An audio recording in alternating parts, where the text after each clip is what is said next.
Welcome back, ladies and gentlemen, to the Underground Mobcast. I'm here with my co-host Lando Capo. Lando, say what's up to the people. Hi, how you doing? How you doing? It's been a minute. We are back. We've got a hell of an episode today, so I think we're Yep, gonna jump right into it. yep. Let's start off with match of the week, and Lando, it was yours. So go ahead and take the floor. Yeah. Actually, hold on. Before we start match of the week, I feel like we should answer like one of our first Q&As. You know, Yeah, all right, I'm cool with that. I just feel like before we get to anything, we should do like one like Q&A question first. Just one. Fair enough. Do you know who has it? Who it was from? Uh, okay. To be honest, I answered kind of this question myself. That's okay. To be But yeah.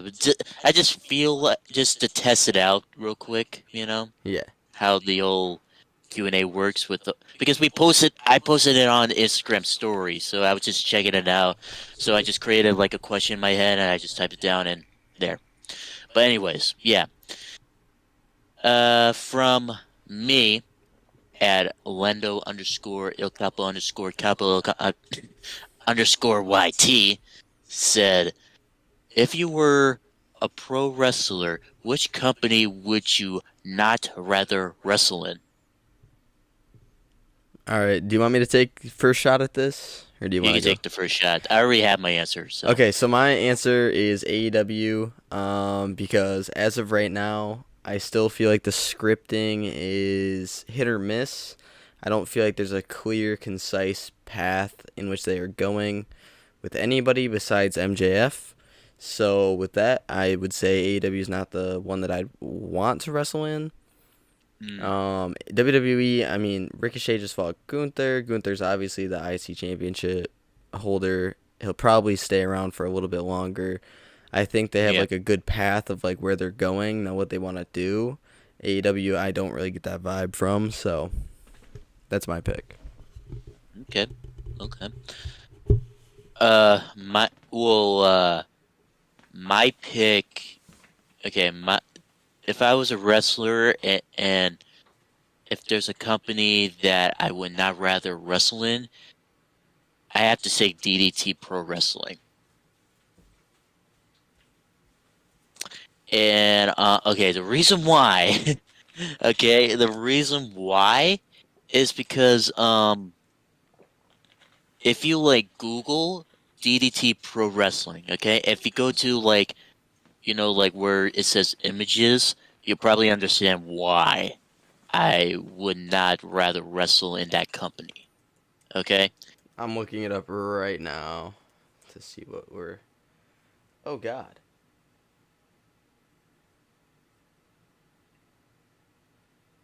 What do you see? What do you see? Well, let's start with a bunch of DDTs, and then I'm seeing what looks to be a train getting run on a referee. That's not ideal. um, Okay. There's also uh they also there was this one like a couple of photos were like so disturbing, really. Way too disturbing. I see one of people doing dabs. Oh God, I wish I could. Hold on, maybe if I can send you maybe the photos that I saw. Hold on, What did DDT. you look up? DDT Wrestling Promotion? No. I typed in DDT Pro Wrestling. Oh, see, I put wrestling. Let me put pro in front.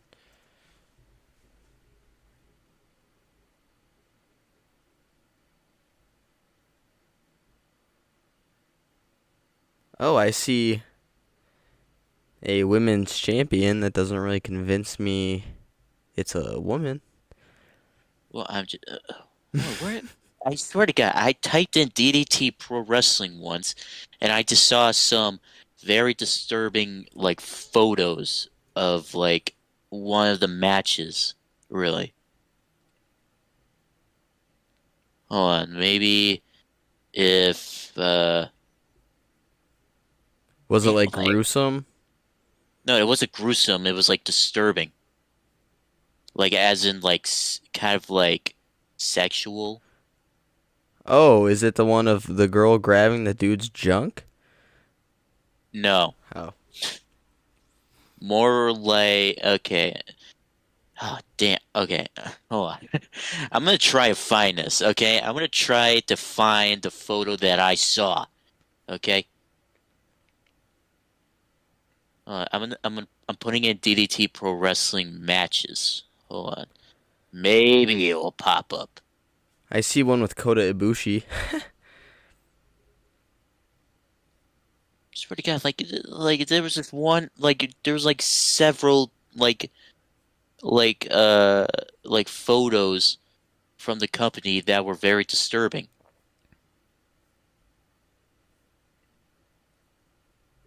I'm seeing yet another example of dudes humping each other. That's another, yeah, that's one of the things, really. That is like definitely one of the things. Yeah, I will Um, pass on that. yeah, yeah, I would pass on that. And oh man, you want to know something else though? They used to have a championship called the Gay World Anal Championship. No, they did not. I'm telling you that right I'm now. looking Look this it up up. right now. Yeah. Like type in like DDT Pro Wrestling Gay World Anal Championship. Oh my God, it's here. Oh my God. Yeah, that's why What the actual fuck is this? I have no idea. Oh man. Man. Let me just so yeah, that is like one of the promotions that I would never ever wrestle in. Not in my life. Hell, if they offer me a contract, I would immediately deny it. Like I'll be wrestling in either New Japan, Pro Wrestling Noah, or even AJPW.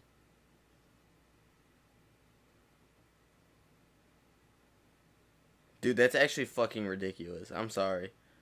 Yeah, yeah, it is fucking ridiculous.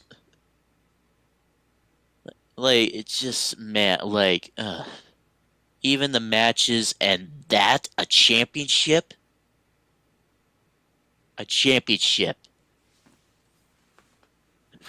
Oh man, Japan. Sometimes you're weird.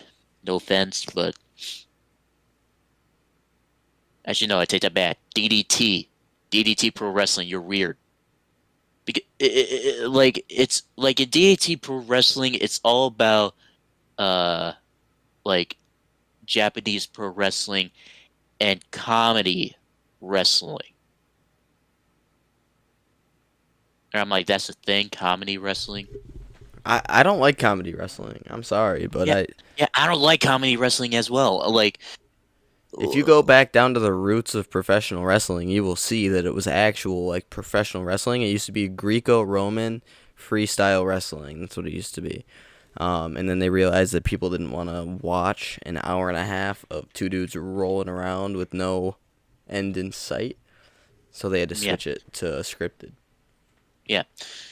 Let me just sit. Like, do you know like one of DDT Pro Wrestling's championships? Do you know one of them or no? Besides the gay world anal champion, Okay, yeah. Okay. besides that one, no. Besides that, okay. Besides that, okay. No, I do not. Okay. I even mentioned this in a quiz. Okay, like it was like one of those trivia questions where I said, which of the following championship is under 24/7 rules in DDT Pro Wrestling?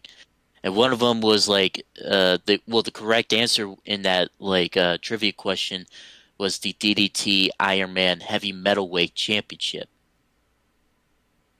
And yeah, and that's one of their championships in DDT Pro Wrestling. And let me tell you, yeah, it's under two. Um, It's under 24/7 rules. But hold on, I'm gonna read you this to it. I'm gonna tell like do you know what it looks like though? Do you know what it looks like? I feel like when you asked that question, I looked it up. What's it called again? Say it one more time. Okay, the DDT Iron Man Heavy Metalweight Championship. Not Yep. heavyweight, heavy metalweight. Yeah. Oh my god. That thing is so tacky. Yeah, it's so t like yeah, it's just silver with like it only has three plates, just silver. Wait, Britt Baker won it? Yeah, Brick Baker won it. And not only that, like there was like many people that are like famous today that won that championship, like Kenny Omega, MJF, who else won it? I'm trying to see who else won it. Okada? No, I'm playing. No, no, Okada, no, he started in New Japan, okay? And he He will never he will never leave New Japan either. he would never leave New Japan though. Yeah. That is a company loyalist at its furthest extent.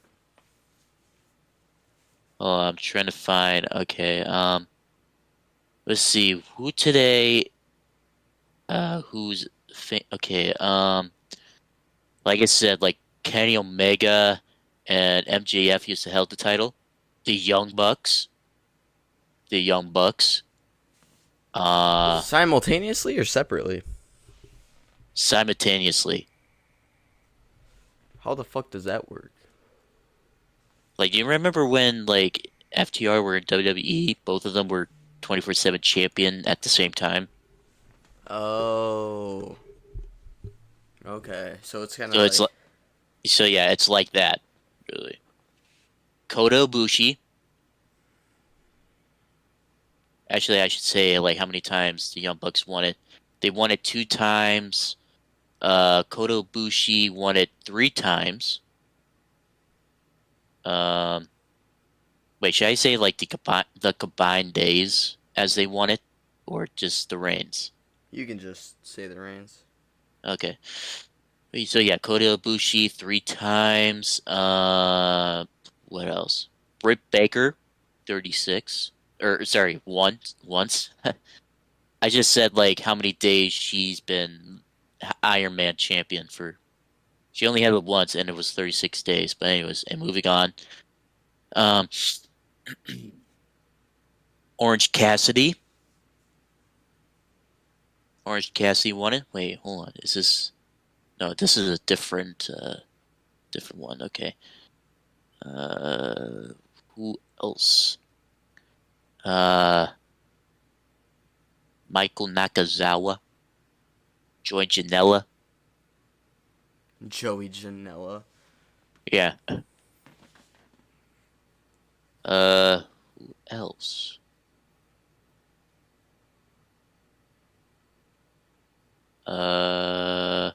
Man, it's a long list, man. Colt Cabana. Man, screw Colt Cabana. Mm. Io Shirai or Io Sky. Wait, is it? Wait, is it? No. Okay, never mind. It's Mio Shirai, not Io Shirai. Mio Shirai. I thought. Okay, I thought like Io Skies is like one of her former tag team or former ring names were like Mio Sky because Io Sky. Yeah. Anyway, moving on. Taya Valkyrie. Um. Uh. Nixie. Wait, is this Tika Knox? Oh, it is. Nixon Noel.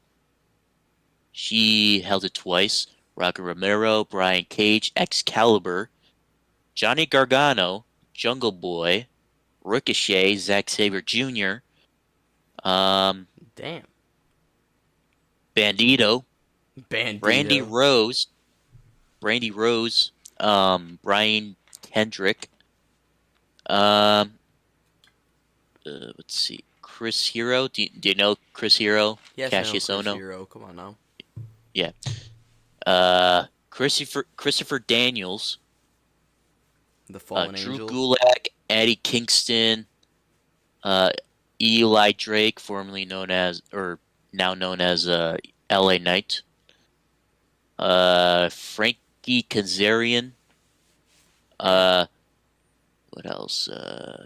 What's Johnny Mundo or John Morrison. Um, what else? That's a lot of names, man. Yeah, hold on. I'll read you the title history, okay? Not the whole list of wrestlers who won it. I'm just saying like the whole history of like how many reigns and who held the longest, you know? Hmm. Leo Rush, Marco Stunt, Marty Scroll, uh, uh, Mia Yim, um, let's see, MVP, uh, Peter Avalon, Rey Mysterio, okay, Rhino, um, Shantina Morella, Scott Hall, Scarlett Bordeaux, Shayna Baszler, Hornswoggle, The Sandman, Timothy Thatcher, Tommy Dreamer, uh, X-Pac, and that's it. Okay, I'm about to read you like the title histories and like how notable it is. So it says, okay, there as of December 16th, 2022, there have been 1,558 officially recognized reigns between 393 different human individuals, 7 tag teams, and 44 inanimate objects and animals. What? You, okay, yeah, that's how weird this title is. Is that inanimate objects and animals can win the title.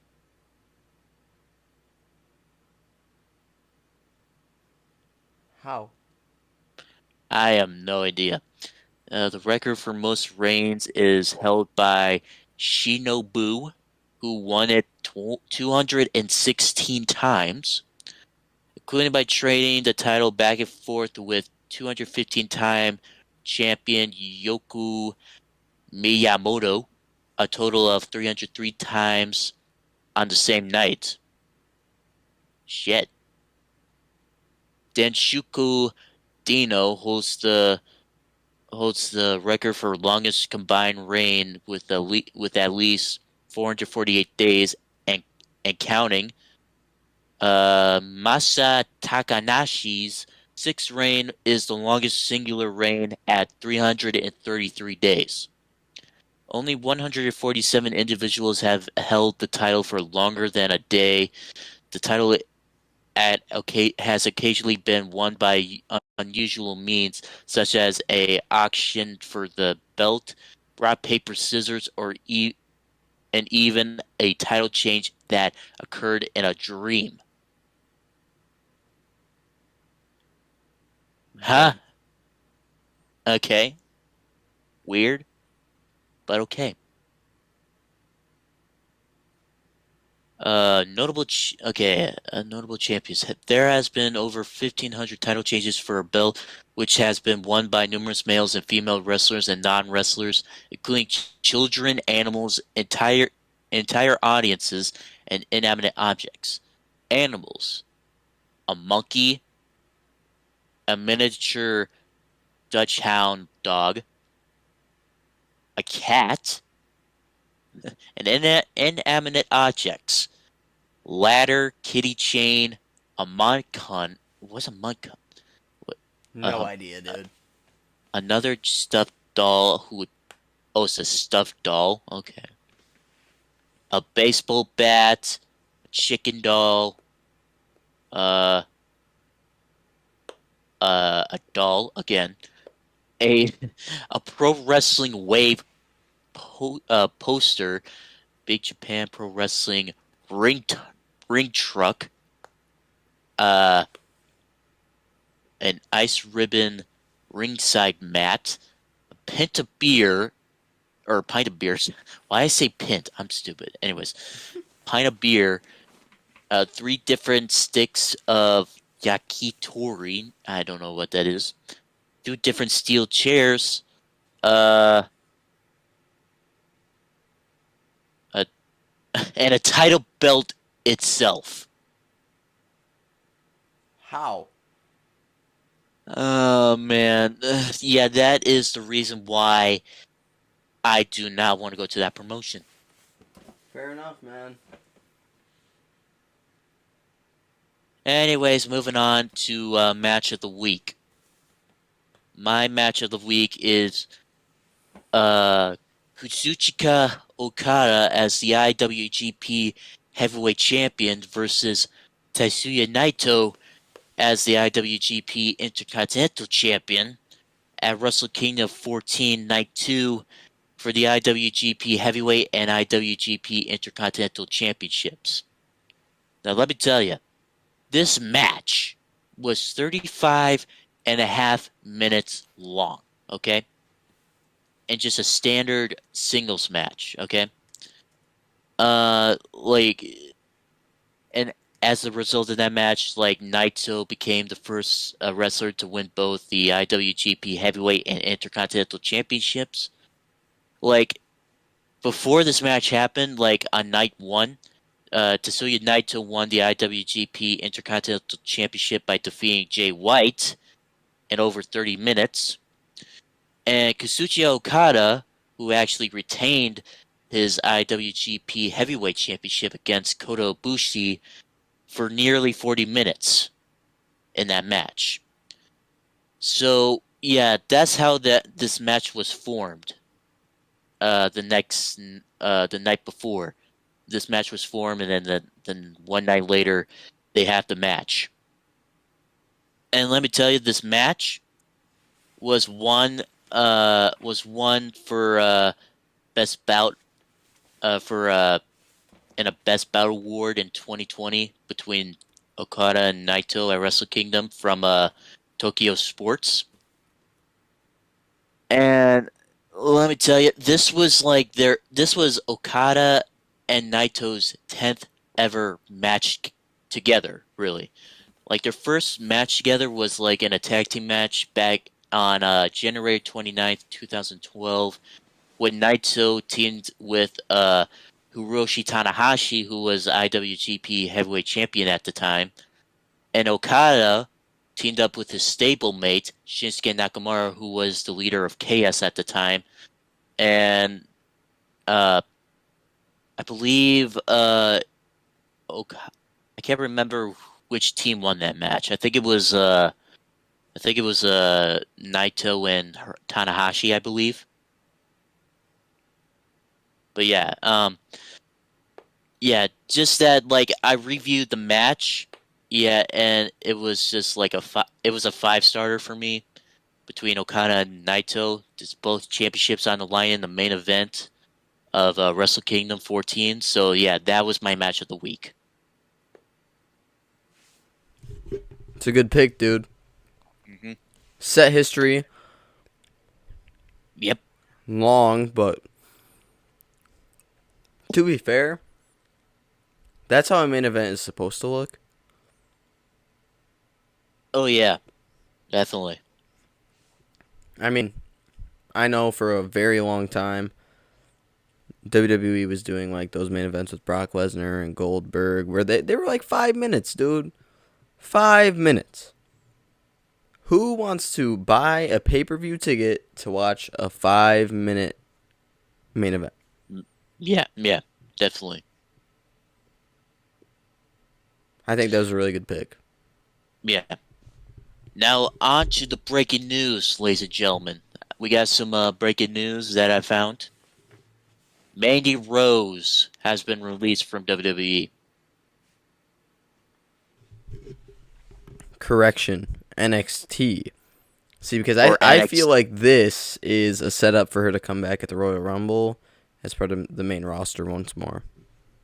Okay, first off, how is it like a comeback, even though she's been caught by doing exclusive content on the internet?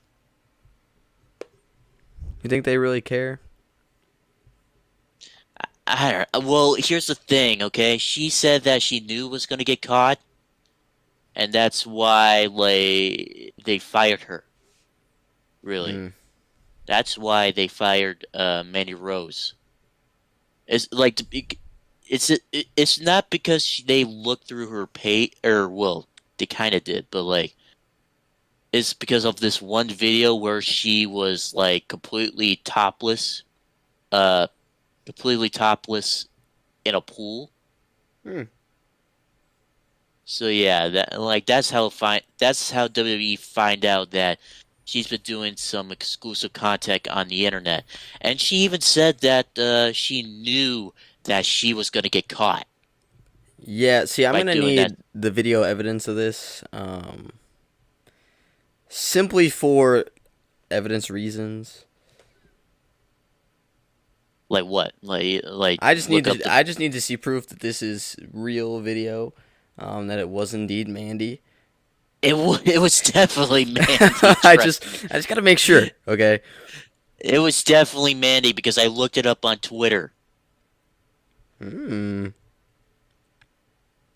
or just popped in my Twitter feed. That's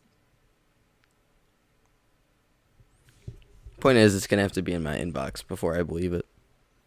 oh my god. Just all I can say is like just Go go to on Reddit. Google Go to or go Reddit. to or just go to Reddit. Who cares? You Yeah, know, just look Reddit's up where at it's the at, buddy. internet. But anyways, yeah, Mandy Rose released from WWE or NXT Well, doesn't really speaking of matter. releases, William Regal gone from AEW. Uh, Yes. apparently, he's gonna be signed on as the vice president of WWE now. I'm Mm-hmm. very excited to see where that goes. He's a brilliant mind of professional wrestling, so I'm looking forward to that. Yeah. Also, I found this out that Matt Riddle is dating a adult film star. Ironic, Uh, isn't it? yeah, it's ironic. Her should I say the name? Yeah. Uh, okay, so yeah, Matt Riddle is dating an adult porn or porn star, whatever, named Misha Montana. Yeah.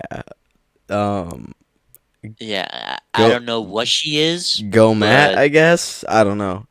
I'm rooting for you, brother, but she belongs to the streets if you ask me. So I'm good. I mean, good luck with that. But you know, I mean, like okay, like the reason why people say like they found that out like on her Instagram story that she kissed Matt Riddle like as they were like hanging out. Hmm. So So very I well could be mean, nothing, but man, I don't know. Good luck with you, Riddle. You know, that's all I can say. Good luck with that. in other Anyways, news, John uh, Cena is going to be Kevin Owens' partner on the final episode of SmackDown. of 2022. And if I'm going to be honest with you, I'm not excited because I think this is where Sami Zayn gets cut. Yeah, probably. No, I mean seriously, like think about it, right? So Yeah, yeah. I thought he was about to get cut when he said Kevin Owens was his best friend tonight on SmackDown, and we'll cover that when we get there. But or he was Kevin Owens or something like that. Anyways, so yeah, John Cena announced that he's going to be coming back and that he got a text from Kevin Owens with some very graphic emojis. So he will Yes. be on the final episode of SmackDown this year. Yep. Well, his first match in 2020 before it gets to 2023, you know? Yep. 20 decades of wrestling and had a match in every single one. Hmm. Or not 20 decades, 20 years. Same thing. Anyways, another news is that it's it that Sasha Banks will be reportedly present at the Tokyo Dome for Wrestle Kingdom 17. Mm. Do you think she moves over to NJPW? Well, I mean, NJPW is starting to have a women's division, That is so true. and But Kyrie's yeah. there's a Anyways, little go ahead. tie-in to something we have planned to talk about a little bit later. Okay. Um, two new WWE signings spotted in the crowd at NXT. Interesting. Yeah. I don't know who Vincent and Dutch are, but Well, they're two former Ring of Honor wrestlers, Vincent and Dutch. They were from a group called the Righteous. Like you remember, like last July, at the Death Before Dishonor pay-per-view, like they lost the Ring of Honor World Six-Man Tag Team Championships against Dalton Castle and the boys. oh, okay, yeah, I just looked them up. Now I know who they are. Yeah, they were spotted in the crowd at a NXT live NXT event. They're weird-looking dudes. Well, what can I say? They're the righteous. Which Uh, one's Dutch? Dutch is the fat guy, With the and like the orangish hair? yeah, and Vincent is the one with the dreadlocks. Yeah, I know which one Vincent is. Yeah, looking at him. Hmm. Intriguing. Okay, This is gonna be interesting, but yeah. yeah. Now moving on to rumors. Hmm. Moving on to rumors. It says that Bray Wyatt wants Triple H to bring back two former WWE superstars, Eric Rowan and Bo Dallas. I would not I be mean, upset with that. There's so many like angles you can work with Bo Dallas, especially yeah, considering he's like Bray's little brother. yeah, yeah. Just like you just gotta believe. You just have to believe. Oh God, dude, what a failed gimmick that was. Yeah, Um, planned Forbidden Door Royal Rumble. yeah. We Okay, heard this last year though, and the only thing that we got was Mickey James, which the pop was anyways. well, So, I mean, I was excited for Mickey James. Like, I was surprised that she brought the Impact Knockouts World Championship. oh, don't get it twisted. I was excited, but the pop, right? Same thing like when Christian returned. The Hmm. commentary didn't really sell it well. The people didn't really seem to care that much. Yeah. That was a shitty Anyways, crowd for a Royal Rumble, in my opinion. yeah. So, Anyways, okay. Like, one. So yeah, they plan on like opening up. Well, who knows? It's a rumor, but like they plan to open up the Forbidden Door at the Royal Rumble. And guess what? They're thinking of bringing back to WWE as they're opening up the Forbidden Door. what? Kyrie Sane. No. Oh yeah. who is the That's who that's who insane. yeah who is the so yeah Kyrie Sane, who is the the first ever IWGP Women's Champion. See, this is where Sasha ties in, right? So she goes to NJPW. She And returns at Royal Rumble, eliminates Kyrie Sane, then moves to NJPW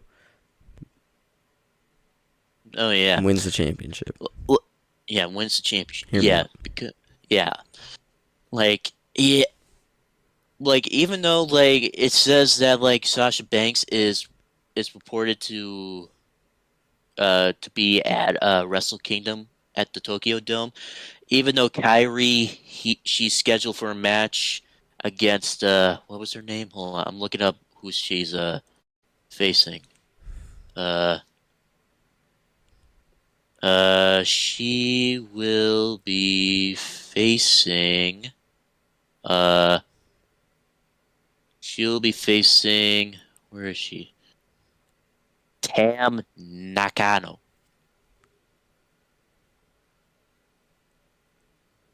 Or Tom, or no, I think it's pronounced Tam Nakano. Yeah, it's for the IWGP Women's Championship. So I'm guessing, just maybe, I'm guessing that um, that after the match, Sasha Banks is gonna make an appearance. And not only that is that uh it's a 2-night event at Wrestle Kingdom. Like one is on the first night is on the 4th and the second night is on the 21st. I don't know why it's not on the 5th, but it's on the 21st and it's going to be in Yokohama. So, I mean, I'm guessing if like Sasha Banks makes an appearance, then I bet it'll be awesome if it's going to be Kyrie versus Sasha Banks on the 21st of January for the IWGP Women's Championship. That'd be cool. hmm And another rumor is that WWE is planning on making a new tag team championship for the Usos. So would that mean like combining them?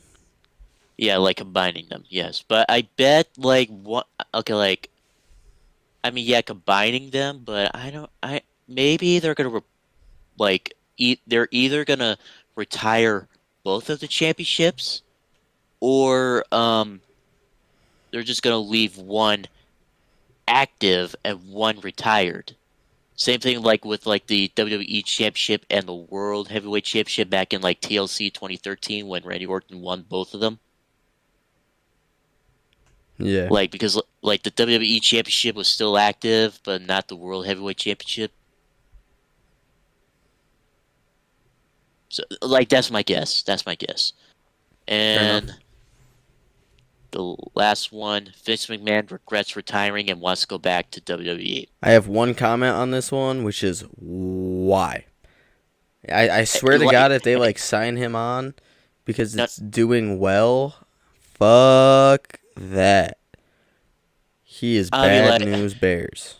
if I was like Triple H or Stephanie McMahon, I'd be like, nope, nope, nope, you can't do that. Nope, I'd no, be like, no, all no, right, no, no, no, no, Grandpa, no, no, no, no, no, no, back. no, no.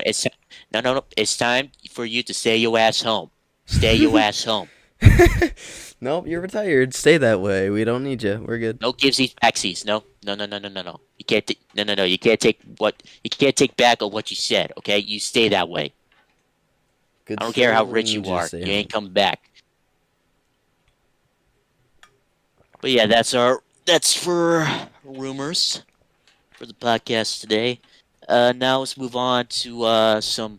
I put down some stuff for New Japan, by the way. Yep, I saw that. Yep. Karl Anderson retained the Never Open Weight Championship from facing Hikuleo. Now Karl Anderson will face Tama Tonga at Wrestle Kingdom 17 for the Never Open Weight Championship. I don't understand why.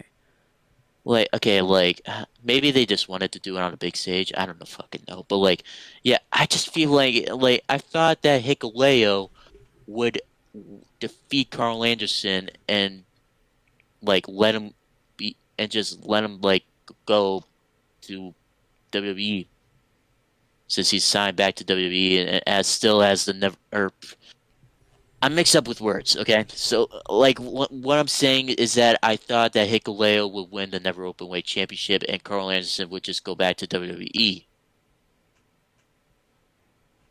Yeah, that's what I Now, thought too. so yeah, but now Karl Anderson once again he's now scheduled for a match at Wrestle Kingdom for the Never Openweight Championship against Tama Tonga. And okay, Tama Tonga, he has to win. Okay, he has to win. Like he has to win, really. There's no way he loses. And okay, next up we got Yo and the Leo Rush of Chaos, winning the 2022 Super Junior Tag League tournament, and they will face TJP and Francesco Akira of Catch 2 and 2 from the United Empire for the IWGP Junior Heavyweight Tag Team Championships at Wrestle Kingdom 17. And okay, like I've been following like the Super Junior Tag League and the World Tag League. So for the Super Junior Tag League, I was kind of hoping for Ace Austin and Chris Bay of Bullet Club to win the tournament. But like now, like even though they made it to the finals, I was close. They made it to the finals, but they lost to Yo and Leah Rush in the finals. That is quite unfortunate. Yeah. Next up, we got Hiroki Goto and Yoshihashi Bishamon from Chaos, who won the 2022 World Tag League tournament, and now they will face FTR for the IWGP Heavyweight Tag Team Championships at Wrestle Kingdom 17. So my question is FTR gonna lose? Maybe. Like, they just lost the Ring of Honor World Tag Team Championships. We'll get to that later. Yep. Like, we'll talk about the Final Battle pay-per-view. But anyways, yeah. I feel like they should lose, to be honest. I think they're gonna take some time off here soon. Probably spend some time with their families. So. I mean, it makes sense, really. Yeah, I mean, their kids are getting older, and it is what it is. It's sad, but it is what it is. Okay, now the final thing I want to talk about from New Japan is that Morono Suzuki announced that by the end of 2022, Suzuki-gun will be no more. And you know Suzuki-gun, right? Yeah. Yeah. Suzuki-gun, which is Japanese for Suzuki Army in Japanese. It's been 11 years since Minoru Suzuki been running Suzuki-gun. 11 years, and now he said by the end of 2022, Suzuki-gun will be no more.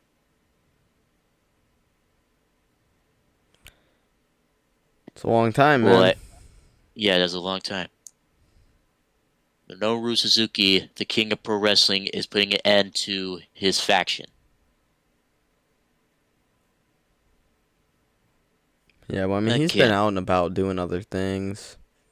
Yeah, like last April, he won the Ring of Honor World Television Championship. Yep. Yeah. Anyways. He's been out and about. Yeah, he's been out and about, traveling the world, you know. Now, let's head to our review of the week with WWE. Now, on Raw, I see you highlighted Solo Sikoa, so... Yeah, Solo Sikoa being like the Umaga of the bloodline. He's very stoic in nature. I mean, he doesn't do like... I actually saw a theory online, and it's the idea that maybe Solo is the one that betrays the bloodline and turns on him for The Rock and acknowledges The Rock as the real tribal chief and blah, blah, blah. Because he doesn't like throw up the one or he doesn't celebrate with them. He's always so stoic. But, I mean, if you really just look at it, that's just the character from day one. I mean, Solo Sikoa has always just been stoic. Yeah. Very much emotionless, you know? Yeah. Only emotion he shows is anger. Mm-hmm. So. But he does, like, everything Umaga would do when Umaga was around. And I like that. I like that they're paying homage to him because rest easy. But so yeah, that was my take on that. Yeah.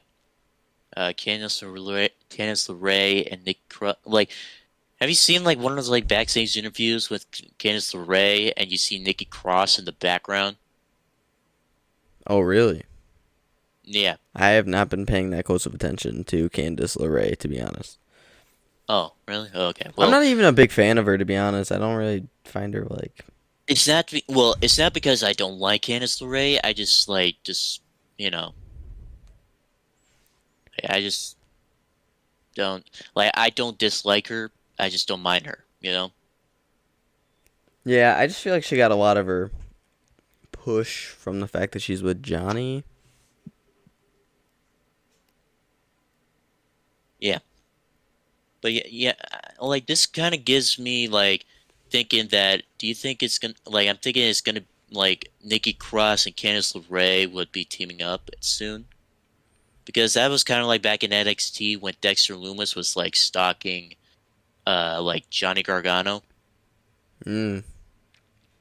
Yeah, that's So actually a solid point. See, because when I first heard you say that, I was like, oh, well, Nikki Cross is going to attack her. And, rivalry. No, that kind of makes sense, though. Little yeah. flashback. hmm So yeah, that's kind of my take on it. Interesting theory. Yeah, I like that. And a little and next up a little rivalry reunion between Elias and Kevin Owens. Because like the whole Ezekiel and Kevin Owens thing. That's not Ezekiel. It's Elias. Yeah, that was honestly, I think that was what really sold me on the Ezekiel gimmick was Kevin Owens being crazy about it. hmm Like you saw Elias was faced what did he face? Did he face was it Solo? Yeah, it was Solo Solo Sikoa. Yeah. and lost. And then lost and then Kevin Owens tried to help Elias. Yeah, he got beat to But shit. He got beat to shit. and Kevin Owens just gave him a stunner to Elias, saying Yeah, that we're even, bitch. I wonder if And they're gonna again, bring back Ezekiel at all. oh god. I hope so, dude. That'd be hilarious. Oh man. Anyways, so yeah, okay. Next up, Asuka with no face paint and teases for a big character change. Mm. So I'm guessing she's gonna bring back an old character of her from all the way back to when she was wrestling in Japan. She didn't have face paint in NXT though, right? Minus the strip. I mean, yeah. Well, yeah. Well, technically, I don't know, man. But whoever, who knows what they're gonna do with Asuka, bringing back an old character from Japan. That'd be cool. That'd be really cool because they haven't really done much with her, since she moved up to the main roster. So, I mean, she won the Royal Rumble, but it was an ultimate failure. So, in other news, Bobby Lashley got fired. Mm-hmm. Obviously, kayfabe. We all know Mm-hmm. this. Anyone who's unaware is silly, for lack of a better term. Bobby Lashley is not actually fired. He will probably be there next week. He's probably just gonna be in the crowd in front row, just watching. Yeah, and then do something, and they're like, "Oh, they're pressing charges," or some stupid shit. But yeah, that's our take for Raw of the week. On to Uh, NXT. yeah. Uh, was Roxanne Perez becoming the new NXT Women's Champion by ending Mandy Rose's reign And career. uh and career for 403 days. So yeah. So that makes Mandy Rose the third longest reigning NXT Women's Champion in history. Number one still being Oscar, right? Yes, Asuka second, Shayna Baszler. Mm. Yeah. In other news, Drew Gulak in Is in that NXT. in NXT. He's scouting out competitors. I feel like he's doing the same thing what Stokely Hathaway is doing. You know, Yeah. like he I see the comparison. Yeah. yeah, he's just scouting for Like I bet he's scouting out wrestlers that are like that are like technicians, you know? Because Drew Gulak, he's a technician. 100%. So like he scouted out Charlie Dempsey, who is also like the son of William Regal, by the way. I had no He idea. oh, you didn't know that Charlie Dempsey I was mean, this or is the son of William Regal? I might have known it and just never really like thought of it. Mm. But yeah, yeah, I get yeah, like I could see him like maybe forming like a faction in NXT, but it's full of like technical wrestlers. Right. That'd be cool, like a Four Horsemen kind of. Yeah, kind of like a four horseman. Like one goes after the NXT title, one Oh, dude, goes he after looks North just American like title. William. I never really even pieced that together. He looks just like his pops. Yeah, I had no idea. Okay. yeah, but like okay, like I mean, why change? Okay, like I mean, I'm just saying like because WWE like they just like creating names, but I mean, if I was like like head of like the creative team, I would just let his last name be like Regal, I feel like that'd be instead more of proper, yeah. yeah, instead of just Dempsey. Well, I mean, But at that anyway, point, you might as well change Solo Sokola too. yeah, like Solo. Well, yeah, because like their brother, like he's the he's the youngest, He's the youngest like the Uso. young brother of the Usos. So why not like Solo Uso or something? But I mean, doesn't really fit with the name Solo Uso. Or maybe just some change his first name to something that's very Samoan. But anyways, Lyra Valkyria, formerly known as Ivy Valkyrie from NXT UK, who made her debut on NXT last Tuesday. She was, let me tell you, she was undefeated in NXT UK. She made her way up to where she faced Miko Satomura for the NXT UK Women's Championship, even though she lost in a losing effort. But she's like she only had one loss in her career. Okay, just one. She never lost she never lost a match. Only that one match with Miko Satomura. I hate seeing undefeated people lose in every aspect, and besides Goldberg, because fuck Goldberg, untalented piece of shit. Um, that being Yeah, said, let's move on to the next thing, which is Scripps has new ring gear. I don't know if you noticed, but people were still chanting Reggie. yeah. Oh, really? Yeah, people were chanting Reggie in the background. Like, like it's obvious it's Reggie. So like trying to cover it up, you know. But like I mean, yeah, like the first ring gear that he wore was completely shit. It looked like Serpentico in AAW Yeah, a I little still bit. think it looks like shit though. Oh man, like It they got like better, WWE. but it's still bad. Yeah, but yeah, like that's all I have to say for NXT. Now on to Dynamite.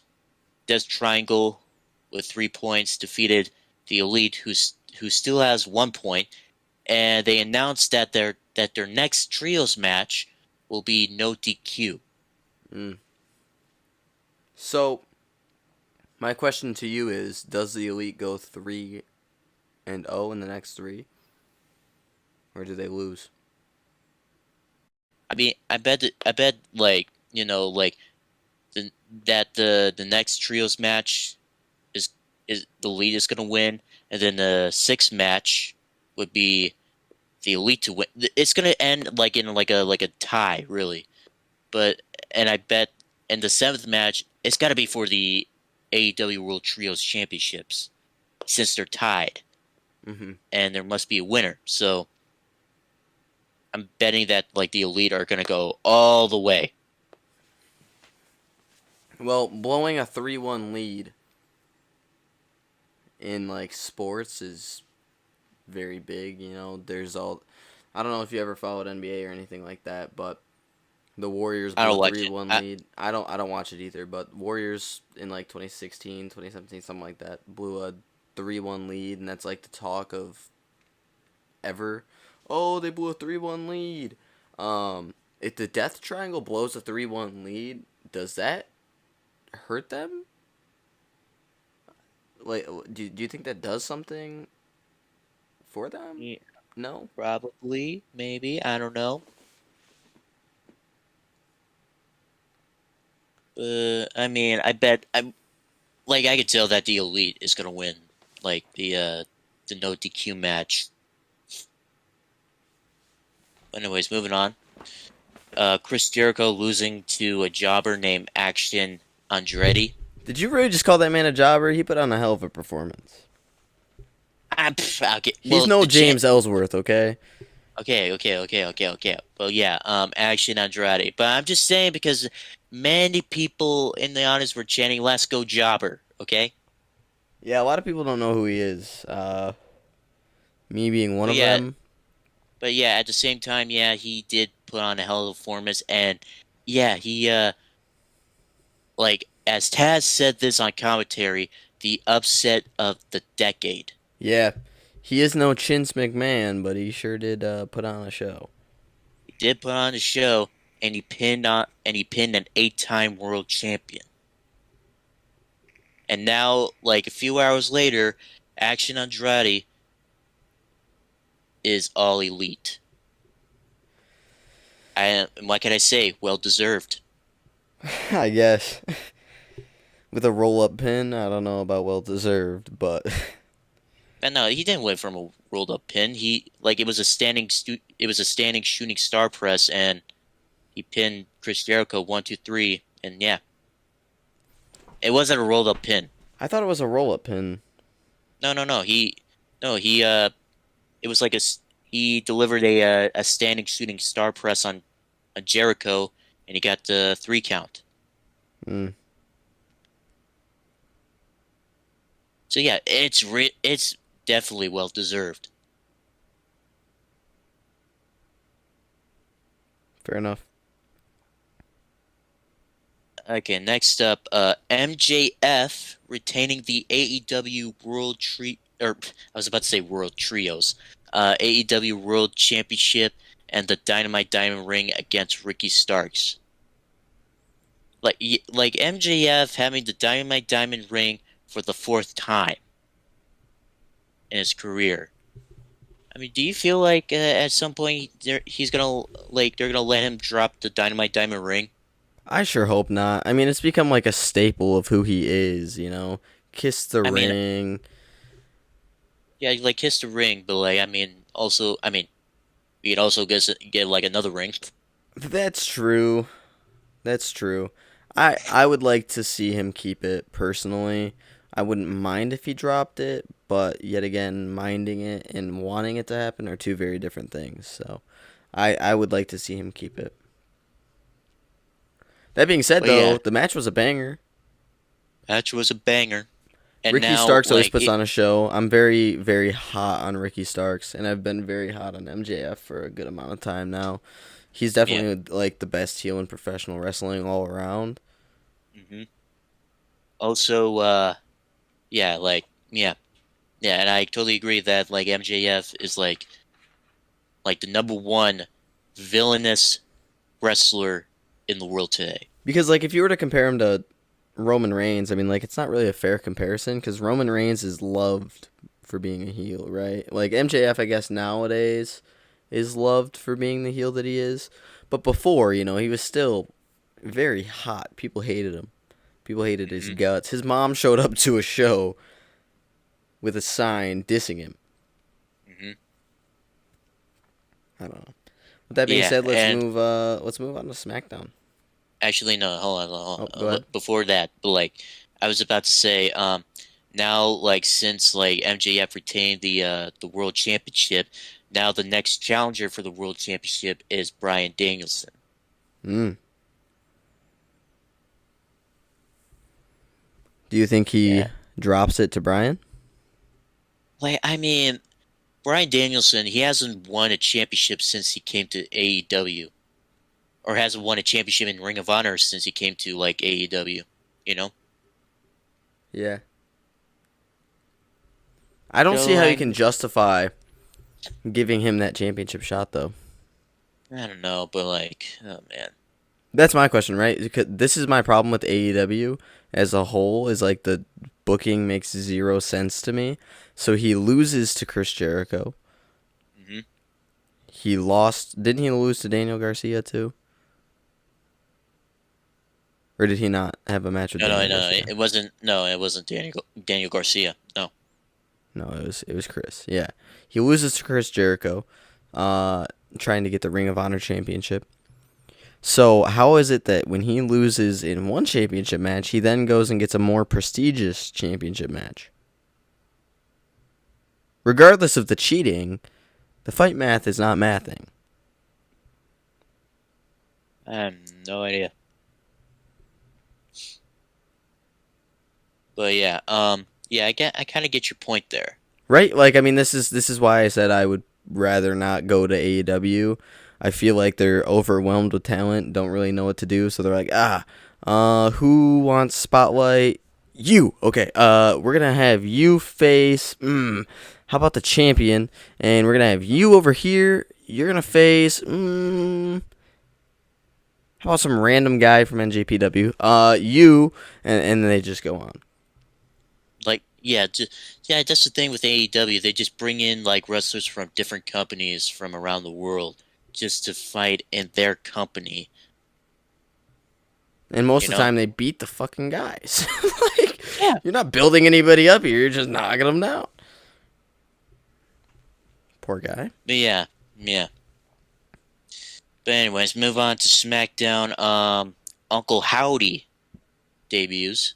Very odd because I was hoping that it would result in somebody like returning or something like that, and then being like, oh, "That's Uncle Howie." Whoa, Uncle Howdy. But it Yeah, wasn't. like, yeah. I thought it would be like Bray Wyatt. I bet it was. Do you think at first it was just Bray Wyatt as Uncle Howdy at first? I think that's the idea, and I still feel like that's how it's gonna be played out. But I could be wrong. I could be very wrong for all I know. But I yeah, Uncle. I I thought mean, it was Bray Wyatt too. I was like, wait, dude in mask who's not Bray Wyatt? Hold on. also I should mention that Bray Wyatt paid tribute to Luke Harper as he was making his way out to the ring. He was on the microphone. He's saying, "Yeah, yeah, yeah, yeah." Yep. And I should also mention this: today is Luke Harper's birthday. Rest easy, Luke Harper. Rest in peace, Brody Lee, Luke For Harper. yep, for those that know him as Brody Lee, rest in peace, Brody Lee, and for those that know him as Luke Harper, rest in peace, Luke Harper. That one So really yeah, hurt the community. I must say. hmm that really hurt because yeah, like he was like one of my favorite wrestlers when I was like back in like 2014 and 2015. He was like one of my favorites, really. Yeah. Like a guy who's like 6'5", 275 pounds can do like a hurricanrana.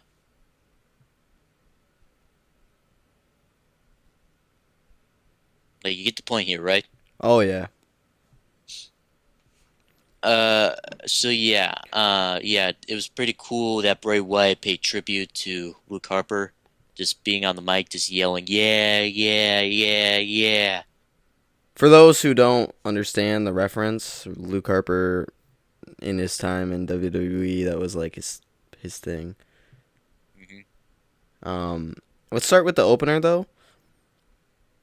Uh, Tegan Knox got yeah, Tegan attacked by Knox. Xia Li.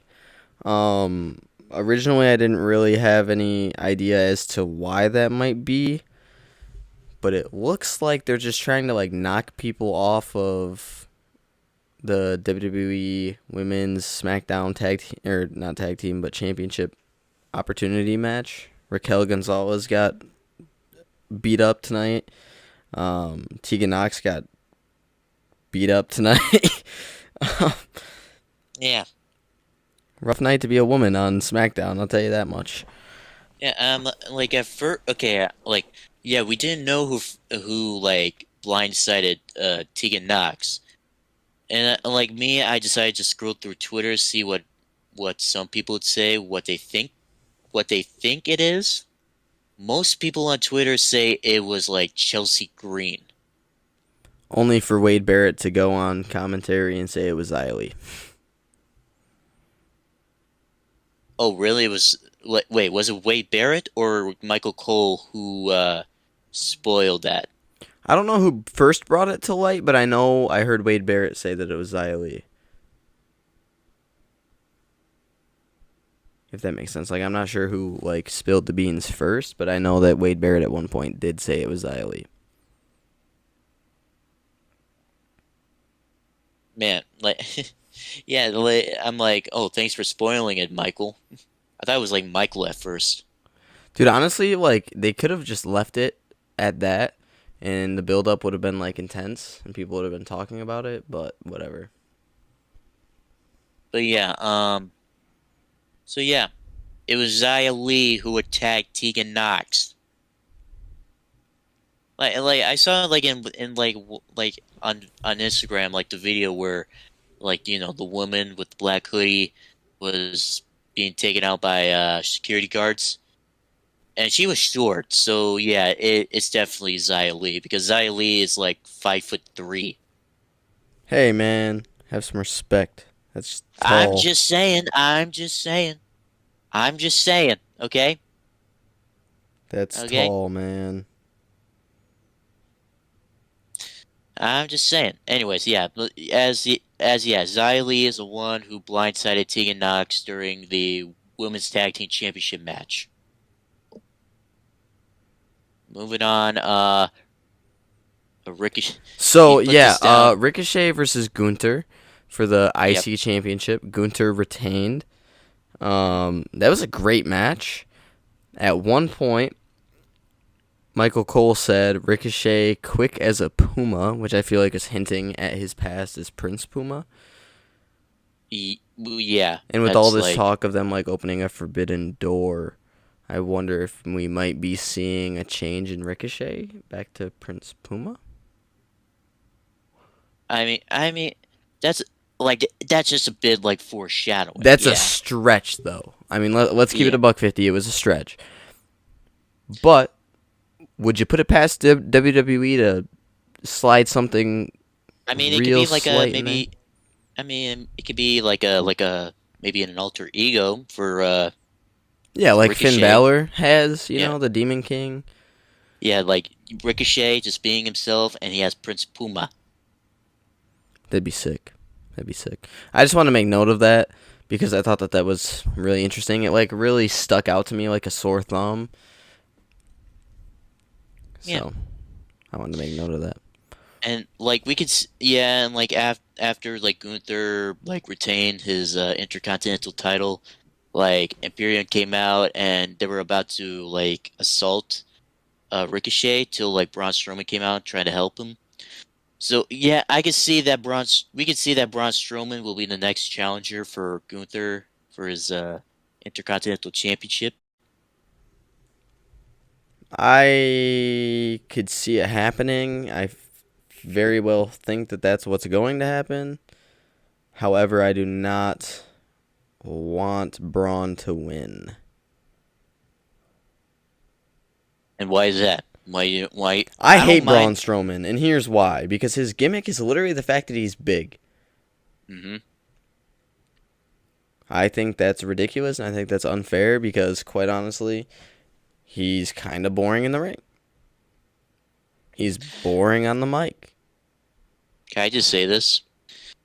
My neighbor's nephew is actually friends with Braun Strowman. Wait, what? I'm not even joking. Can we get him on My the pod? name.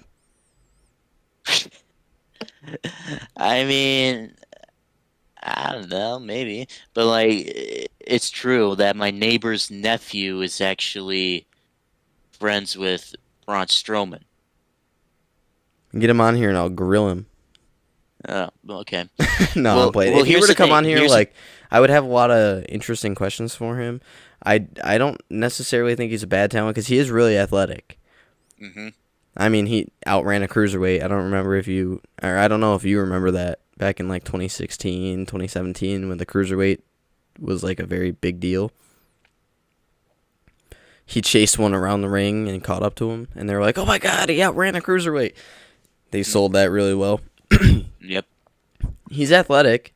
He's strong, obviously, but I feel like they could do more with the character, and I think that's the problem that I have with it. And okay, let me just say this. So my neighbor's nephew actually hooked up with Braun Strowman and said that, hey, can you like maybe sign a action figure um for a guy that I know who for a guy that I know. So like he said yeah, and then like he got a action figure, he signed it, bring it to him, and then uh came by over my neighborhood and then gave it to me. Not Braun Strowman, the my neighbor's nephew. Which figure is it? Is it a basic, elite? You know, is an elite. Which one? 46? Was it 46? No, he would have been in 48. Oh, I'm gonna take a good look at it. Was it 40? 44. Okay. Is it the one with the black Let's. sheep mask? No, it's not. No, it's not the black sheep. No, it's the one with. He has a T-shirt and he has a couple of extra hands. Oh, top He has a T. picks. Yeah, it's top picks. Yeah. Yep. Are you surprised at my knowledge? Are Yeah. you No surprised shit. at my No knowledge? shit. No shit. You have a whole damn figure collection. Yeah, PJ's Underground rolls deep, buddy. Hmm. With that being Anyways, said, hit. We forgot one thing yep, there from SmackDown. is one final talking point of SmackDown. The triple threat tag team match. With Hit Row defeating two teams, Viking Raiders and Legado del Fantasma, for being the next in line for a tag team title opportunity. And to be honest, I thought the Viking Raiders would win the Me too, match. dude. They came out very strong. So I thought Hmm. they were going to, like, obliterate, kind of. I thought the Bloodline segment would have been longer. So I was like, oh, this match should be over relatively quick. I was wrong. But congratulations to Hit Row. I'm glad to see them kind of like getting a little push. They're not going to beat the Usos. And if they do beat the Usos, I will be the first person to come out and be like, damn, I was wrong. But can we just talk about the top dollar, the top dollar botch real quick? He What went to was jump that? over the top rope and he got caught. He got caught on the apron and the bottom rope. Dude, oh my God. He definitely hurt himself too because he was grabbing at his leg afterwards. Yeah, maybe next time instead of like going over the top rope, maybe go through the ropes. Yeah, I was hoping he'd do a diving suicina, but then I saw him like jump and I was like, oh no. I'm like, it is at this moment, Top Dollar knew he fucked up. Dude, I knew it. I texted you immediately. I was dead. I was just dying laughing on my couch watching this shit, dude. No lie. But yeah, that's our take for SmackDown. Now, like, we wanted to start the podcast after SmackDown instead of doing it after Rampage. So, like, I mean, we don't know what's going on with Rampage, so But So like, forgive us, but we're not covering it. Also, I mean, what really happens on Rampage that's that eventful? Not much. So, I mean, every here and there you'll have an eventful thing happen, but for the most part, it's just getting guys TV time, so not really that big of a deal. yeah, and it's only 1 hour, Yeah. so So with that, let's jump to Ring of Honor Final Battle. yeah, the pay-per-view that happened last week Saturday. Athena became the new Ring of Honor Women's World Champion. Can't say I'm shocked. Yeah, can't say like I knew she was gonna win. So Yeah, because I mean they hadn't done anything with her, so it was like, we'll give you this. Here you go. the Embassy became the new Ring of Honor World Six-Man Tag Team Champions. They defeated Delta Castle and the Boys. It was pretty much obvious to me that the Embassy would win. Yeah, none of this was really like booked shockingly, I'd say. There's one thing on here that we'll talk about in a little bit, but But yeah, Wheeler Yuta becoming the first ever two-time Ring of Honor Pure Champion. this one did kind of shock me a little bit because I didn't feel like Garcia was going to give it up. Yeah, like yeah, Wheeler you like yeah, like I thought like Daniel Garcia is gonna lose or not lose, win. Yeah, me too. Me too. But yeah, like Wheeler Yuta, I mean, it's kind of a big deal for him because he's actually the first ever two-time Ring of Honor Pure Champion. Yeah, he set a record. Yeah. The Briscoes became the new Ring of Honor World Tag Team Now, Champions. this is the one that really threw me for a loop. Um, like I said previous, though, I think FTR is going to be taking a little break here soon. Because I don't Yeah. really see any other reason to take the belts off of them. Yeah. And like I wonder actually hold on. Like I was about to say like I wonder what they're going to do with like the AAA World Tag Team Championships, but I just realized that on December 28th they'll be facing a tag. I forgot which tag team. It was. I think their names are the Los Nuevos Ingobernables, I believe. They'll be facing the FTR for the AAA World Tag Team Championships. So I'm guessing, yeah, they're gonna drop all of the belts off of FTR. Let them have some time off, man. There's some fucking workhorses, so Hmm they But deserve it. The Briscoes became the new Ring of Honor World Tag Team Champions. Like they're actually now the 13-time Ring of Honor World Tag Team Champions. 13 times.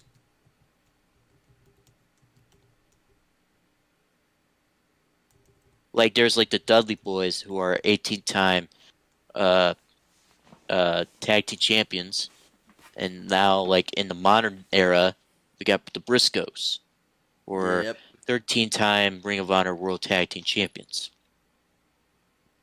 And then Shout out to moving the on. Briscoes. Those guys are dogs. They've been around for a long fucking time too. Mm-hmm. Now moving on. Samoa Joe retaining the Ring of Honor World Television Championship against Juice Robinson. Any surprises there? Nope. No. On to the main Uh, event. Claudio becomes the Castagnoli new became the new Ring of Honor World Champion. surprise there. Not really. Not really. Yeah, I mean, I guess the ultimate like way for Jericho to drop it. Maybe. He Didn't he he already have a tapped match with fucking Jericho too? who? Claudio, didn't he already have a match with Jericho prior to that? No, no, no. Who do you fight for a championship then? Like, well, he never had his rematch. Actually, he never had his like one-on-one rematch. Oh, that's right. Okay, well, I guess that's cool. Okay, so yeah, that's a review for Final Battle, Ring of Honor. Now on to NXT Deadline, which is like the pay-per-view after Final Battle. Roxanne Perez winning the Women's Iron Survivor Challenge. Woo Let me woo. tell you, she came in at number one, by the way. and she won the whole damn thing. That match still doesn't make any sense to me in terms of like the rules. Like I Like once you're understand the rules, but I just don't understand why it would be a match in and of itself. I think it just looks and feels stupid. like it's just like why like just call it like a championship scramble like instead of Exactly. I mean or maybe just call it Iron Survivor but still have it under like triple or just have it under championship scramble instead of having like a penalty box once you're pinned, you know, and you have to stay in there for 90 seconds.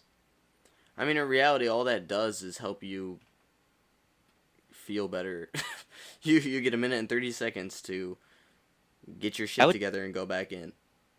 I mean yeah. I don't know. Okay, next up Uh, New Day are now 12-time tag team champions and now tag team triple crown champions. it's a new day. Yes, it is. Yes, it is. So yeah, I'm cool with this. I'm very excited about this actually because moving big names down to NXT is gonna draw more people to NXT. The New Day is a big name. They're a very big staple in the WWE Tag Team division. So bringing them to the NXT Tag Team division can't really hurt anything. I don't understand though because weren't they on Raw the week building up to Deadline? They were on SmackDown. They were on SmackDown. Okay. Yes, so they show up on SmackDown and then they go and they win the tag team championships in NXT. Are they going to be back on SmackDown with the tag team championships or are they just going to be pushed down to NXT until further notice? Bet pushing down to NXT due to further notice. Just that I mean I bet some of the just for people that are backstage that didn't have enough TV time. So I mean, Yeah, I mean, I I'm mean not upset about it. I just, I'm curious to see if that's actually how they end up working it out. Um, who knows? But I'm all for it. Quite frankly, it's a new day, and congratulations on the triple crown. yeah. And let me just say this: that Kofi Kingston is now uh just set a record as an individual for being a 15-time tag team champion in WWE history.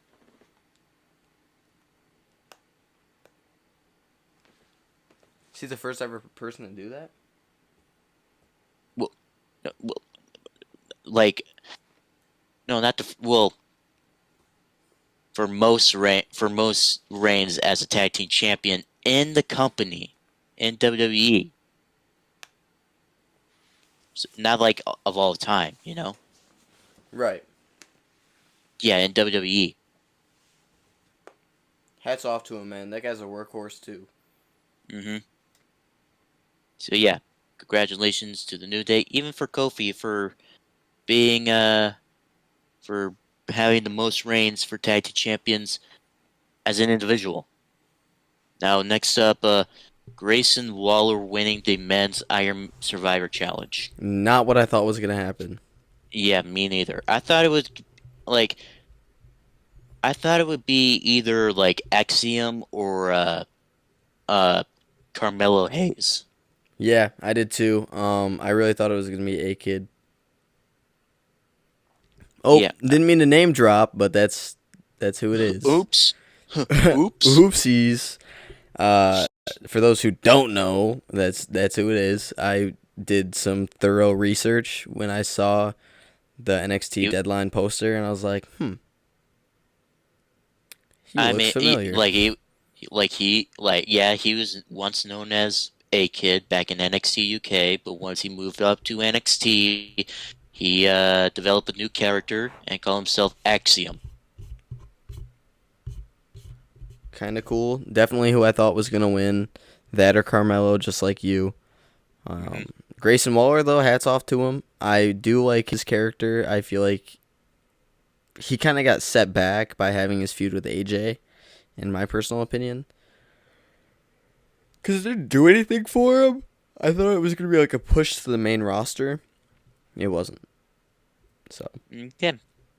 And one thing about NXT Deadline, Braun Breaker retained the NXT Championship against Apollo Crews. Now, I was I was disappointed, really, about that yeah, match me too. because I thought that Apollo Crews would win that match.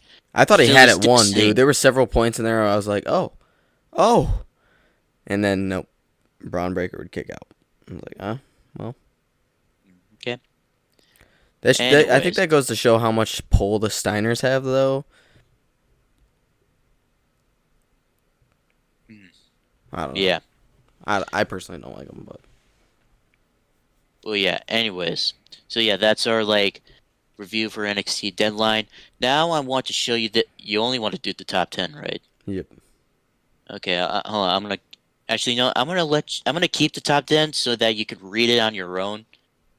You know, You can keep like the top 25. I just wanted to, or sorry, I meant to say top yeah, 25. just for I'm gonna time purposes, I wanted to keep it to 10. yeah. Okay, just for time purposes. Okay. Actually, I'm just gonna. How about this? I'm just gonna say after the top 10, I'm gonna say the ones from 11 to 25, but we don't give our thoughts on it. I'm just gonna say the names. Word.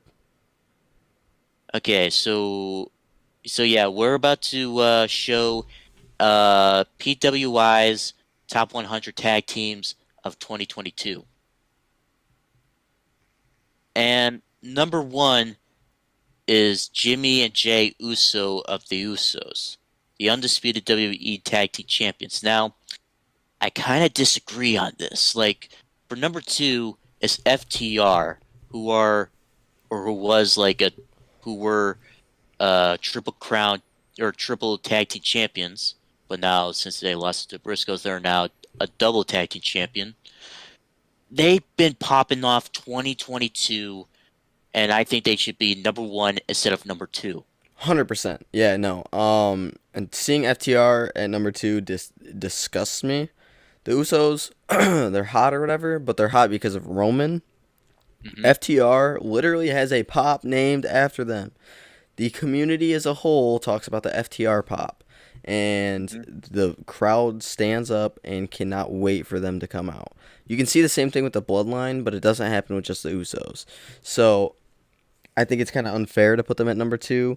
They are definitely the most technical tag team in the world right now, and if you ask me, they're the best tag team in the world. So that's my take on that. Okay. Let's see. Okay, so number three, the new Ring of Honor World Tag Team Champions, the Briscoe brothers, or the Briscoes, doesn't really matter. I mean, hell, they've been to war I think that's with just a bold FTR. spot to put them, though. I mean, quite frankly, they won a match, Hmm. and they Well, got I mean, buffed up to number I, 3. I'm just saying they've been to war with FTR. So, Yeah. but anyways, number four, the Lucha brothers, Penta Zero Miedo and Rey Fénix, 2/3 of the AEW World Trios champions. Can't disagree with that. They've been day in and day out killing it, so. Hmm. And number five, well, this is a woman. This is a female tag team right here. Number five, uh, Hazuki and Kojuma, Fukuga Double Crazy. Now personally, I don't watch hold on. I think they're from TJPW, which is Tokyo Joshi Pro Wrestling, I believe. Hold on, I'm looking it up where they're from. I believe I believe they're either in TJPW or Stardom. Let's see. Stardom. They yeah, they're from Stardom. Yeah. So yeah, they're a female tag team from Stardom. So I mean, I don't know why they're number five. I don't watch Stardom. Okay, Me neither. but yeah. So yeah, they're number five. Number six, Randy Orton, and Matt Riddle of RK Bro. What do you think about that? I think I have mixed emotions on that. I think it's a bold spot to put them. They were very over, but at the same time, in turn, some of the names I see on here, right? Hmm. If we were just look down the list, I think there's several teams I'd put over them.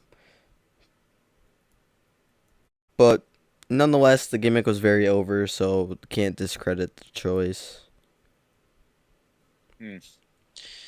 But yeah. Number 7, we got Luke Gallows and Karl Anderson, the Good Brothers. Well, they're known as the Good Brothers, so this was like maybe outside of WWE, like in New Japan and Impact Wrestling And AEW for a little bit. and AEW for a bit. Yeah.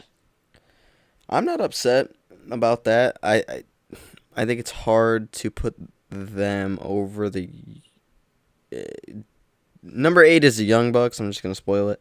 I think it's hard to put the Young Bucks under them.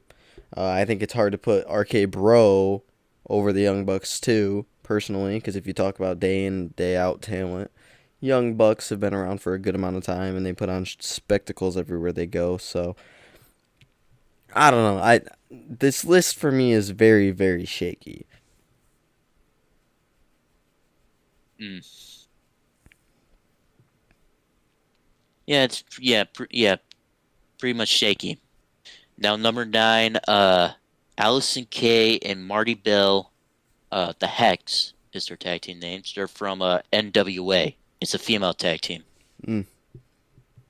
And let me like at one point they were the NWA Women's World Tag Team Champions for like literally 287 days. So that's all I know from them, really. Fair enough.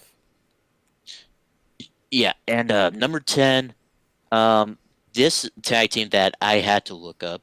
Um, Yeah, they're a Kevin, very independent well, scene. okay, this tag team is from MLW. You know MLW, right? Yeah. Yeah, this tag team is from MLW. Kevin Koo and Dominic Garrini. That's Italian. Anyways, they're known as Violence is Forever, and yeah, they're in MLW. So like I don't even though yeah I know MLW, I know their championships, I know some of their stars in MLW, but I don't watch the show. Right. I want to just make a quick comment about the number 20 spot on here and why the number 20 spot is not in the top 10. The Acclaimed? Are you serious? How are Yeah, they not in the top 50? They're not even in the top 15, dude. not in the top 20, not in the top 15, but they're in the top 20, and they're literally at the number 20 spot. Everybody loves the Acclaimed. That is so disgusting to me that they are so low. I would put them over fucking Arcade Bro myself. Well, you would just like switch places between Arcade Bro and the Acclaim. I honestly, I'd have a lot of moving around. I feel like you could put the Acclaim number 5 and push the list down. And then move the Young Okay, Bucks up to like number 7 and push the list down. okay. But yeah, That's me personally. so yeah, that's basically like the top 10, but I'm gonna read down from 11 to 25 of the other tag teams. We're not gonna say our opinion, our thoughts on the tag teams of their spot. Okay, I'm just gonna read down the names of the tag team. I'll even put it down in the description That's you just just to telling look me at. to shut the fuck up, pretty much. Okay, man. Okay. Uh, anyways, I mean, you want me to read down the list Yeah, right now? absolutely. Okay. Okay, number 11, we got Kyle Fletcher and Mark Davis of Aussie Open, which they're from the United Empire. Jeff Cobb and Great Khan from the United Empire. Montez Ford and Angelo Dawkins of the Street Profits. Gigi Dolan and JC Jane of Toxic Attraction. Number 15, the CML World Tag Team Champions, Angel de Oro, a Noble Noble Rojo from Los Nuevos Ingobernables. That's the tag team that I mentioned earlier, by the way. We got two thirds of the Artists of Stardom champions, Starlight Kid and Mono Watanabe, Black Desire. We got number 17. We got the NWA World Tag Team Champions, Best 666 and Mecha Wolf 450 of La Rebellion. With number 18, Swerve Strickland and Keith Lee of Swerve in Our Glory. Number 19, Sasha Banks and Naomi. Number 20, the AEW World Tag Team Champions, Mark Caster and Anthony Bowens of the Bullshit. Acclaim. Yeah, which is Bullshit. bullshit. Very bullshit. Matt Taven and Mike Bennett of the Kingdom. We got the IWGP Junior Heavyweight Tag Team Champions, TJP and Francesco Akira of Catch 2 and 2 from the United Empire. We got Mizuki and Yuka Sakazaki. There you go. From who are known as Magical Sugar Bunny or Sugar Rabbits. Number 24, the Progress Tag Team Champions, Chuck Mambo and TK Cooper of Sunshine Machine. And last but not least, number 25, the WWE Women's Tag Team Champions, Dakota Kai and Io Sky of Damage Control. And still. So yeah, like I said, I'll put the top 25 in the link down in the description box below, just for the viewers to check it out. And with that, let's move on to my personal favorite segment, Higher Fire Champ. Today Yep, I've got. Do you want to do 2 each? Like 2 each. Like I do 2, you do 2, or Yeah. like what? Like 3 different, or so 2 different 3 names from each of us. 2 different sets of 3 names from each of us. I would just say what we do before. Just spit out the names. Just, All right. Well, I'll go first. Yeah, just go first. Yeah. So for my first set, Seth Rollins, Brock Lesnar, Dolph Ziggler, Okay. Higher Fire Champ. Okay. Okay.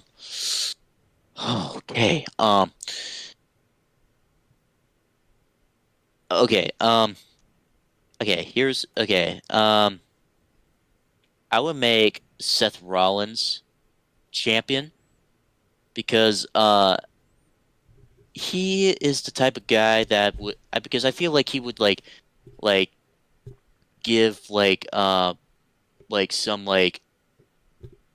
mid Carters or maybe other guys who are that are main event worthy into a championship match. Like he would give some low card guys some TV time. You know what I mean? Yeah. Yeah. So yeah, Seth Rollins champ. I would fire Brock Lesnar, to be honest, because he's a part timer, and to me, I'm not a big fan of part timers, to be honest. So let me just be real. Like Brock Lesnar, he failed a drug test. Okay, he failed a drug test at one point. And so yeah, I would say fire Brock Lesnar, and I would hire Dolph Ziggler because he is the he he's one of he could sell. He could sell for any type of move, really. Yeah, my list looks identical to yours. Pretty much the same reasoning as well. Dolph Ziggler, I would love to have no matter what role he's playing, whether he's a mid carder, main card, whatever, he's good at what he does. Mm-hmm. He's good on the mic. The only thing that people really can complain about is his like stolen moves, but like at a certain point, there's only so many you can use anyways. So, Yeah. so my list looks Yeah. identical to yours. Okay. But okay, so my turn. Yes, sir. Okay. Now this one is Bullet Club edition. Hmm. So yeah, hire, fire, or champ. AJ Styles, Finn Balor, and Kenny Omega. God, you son of a bitch. Hmm. Um. God, are we doing it like based off of when they were in the Bullet Club? More like based off when they were more they were based. It's based off of where there were leaders Okay, of yeah. Bullet Club. So I would say in this instance, I'd say hire. I'm gonna say make AJ champ, hire Okay. Devitt, fire Kenny. Okay. In terms of like looking at their Bullet Club leader positions, Kenny was the weakest leader of the three. Um, Okay. he more so focused on the elite, right? Like his subgroup of the Bullet Club instead of building the Bullet Club as a whole. Devitt and AJ both made the Bullet Club the Bullet Club. Well, okay. So, I mean, I get your point, but here's what I did. I said I would make Kenny Omega champion, okay. hire AJ Styles, and fire Finn Balor, and here's why. Okay. Like Kenny Omega, okay, like I just feel like he's like the type, like he was like the one and only leader of the Bullet Club that literally set the bar high a bit. Where like they started having merchandise of like like the Young Bucks, like the Bucks, like the Super Kick Club shirts The Villain or the Club, yeah, the Cleaner Club, yeah. yeah, like yeah, the Cleaner Club, the Omega Club, whatever. Like he started that. He started that whole thing. And like when he was having a rivalry with like Chris Jericho, he was still leader of Bullet Club, and they put out a banger of performance back in like Wrestle Kingdom in 2018 for the IWGP United States Heavyweight Championship. You know, True. yeah, that was a banger of a performance with Kenny. And here's the thing, he with his little like outro like after his matches, like the whole thing, like without with all the people adieu, goodbye, mwah, and good night. Bang. I just feel like that was like a perfect one, like a perfect outro for him since he was like in the Bullet Club, you know? Right. So yeah, I would say Kenny Omega champion. And let's face it, he was the only. Actually, no, I take that back. No, no, no, no. AJ Styles, I would hire. Because well, he was actually the first person in Bullet Club that actually won the big one, the IWGP Heavyweight Championship, and he was actually. I should also mention this. He actually beaten Kazuchika Okada for the IWGP Heavyweight Championship in his first New Japan match.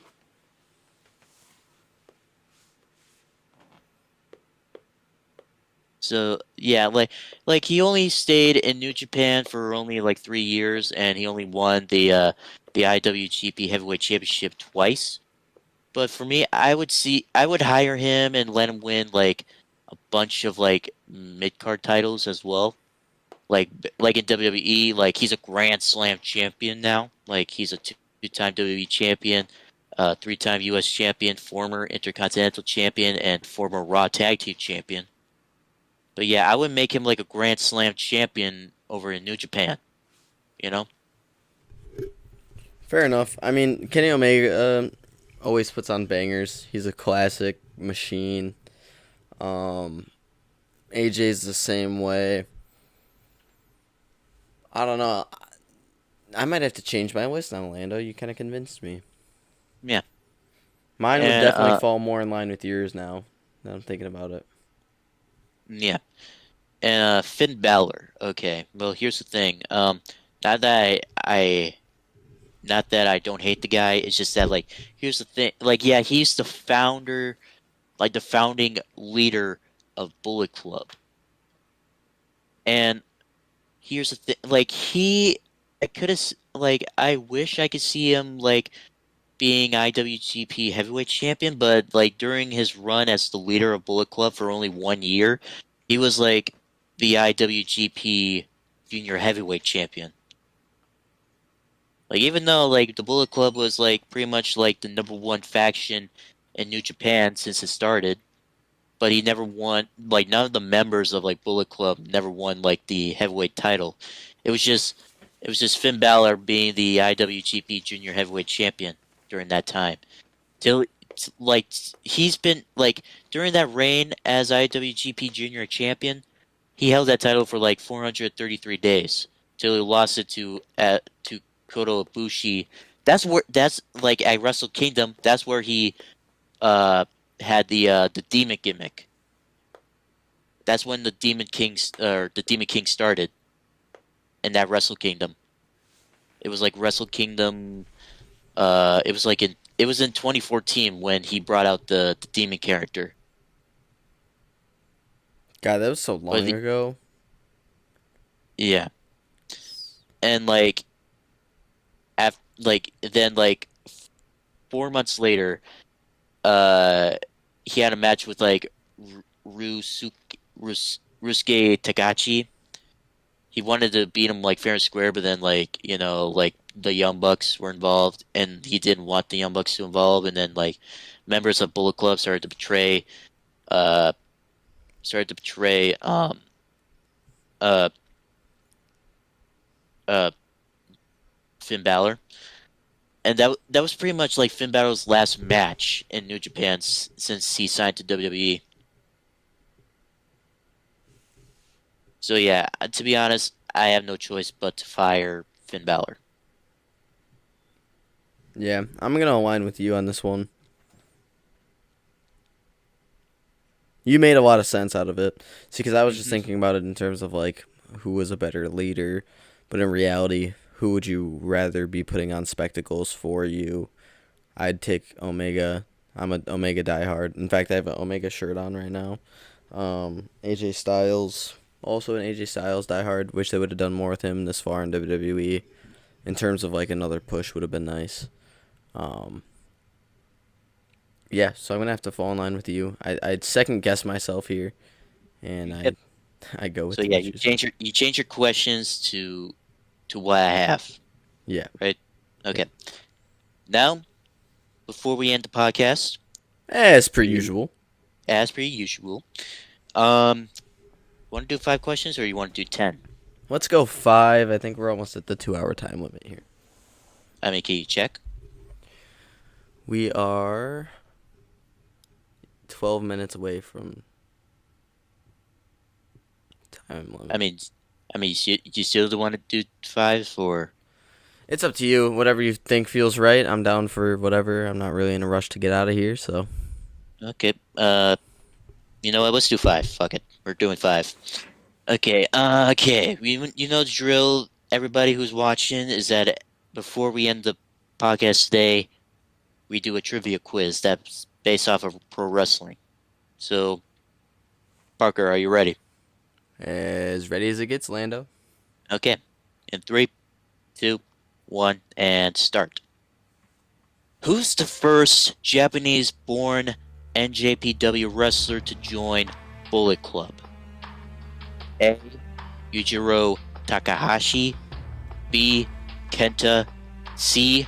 Evil, or D. Taiji Ishimori?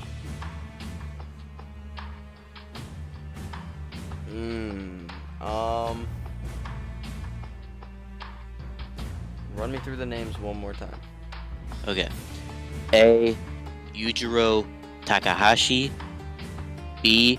Kenta, C. Evil, or D. Taiji Ishimori? I'm gonna say A. Takahashi. You are correct.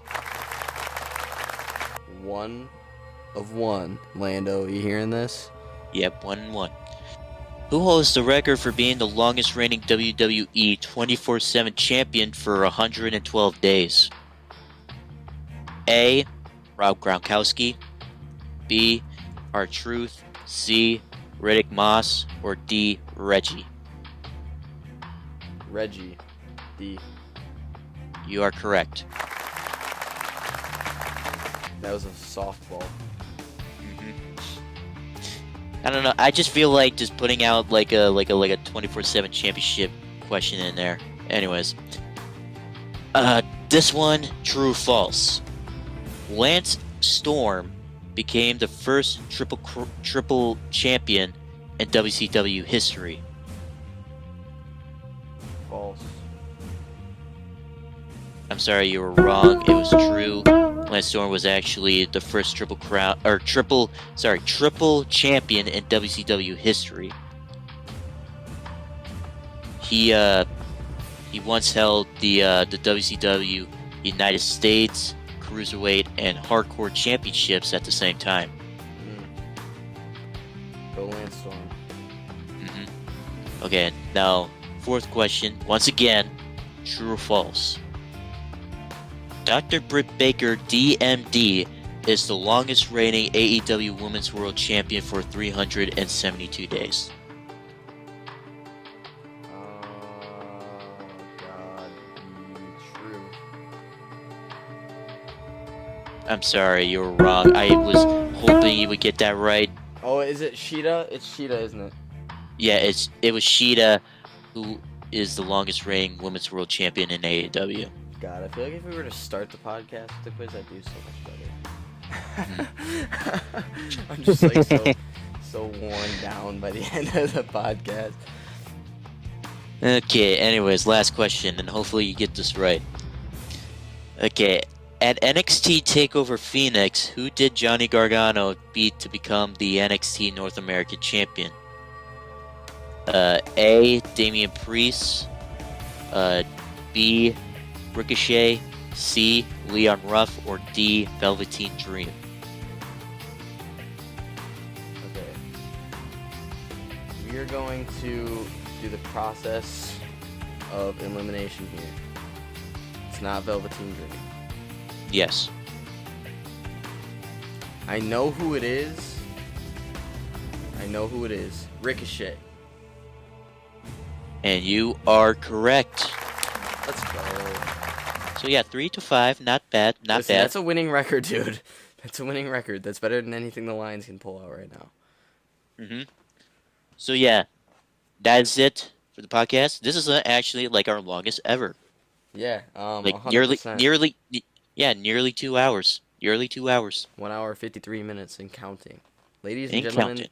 thank you for tuning in. We appreciate all the support.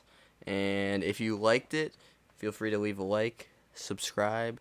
A comment helps because we might get monetized at some point. And go ahead and follow us. We will put our Instagrams in the description below. And if you're interested in the PWI Insider top 25, right? Yeah, the top 25. I'm not gonna put down like the top 100. Hell no.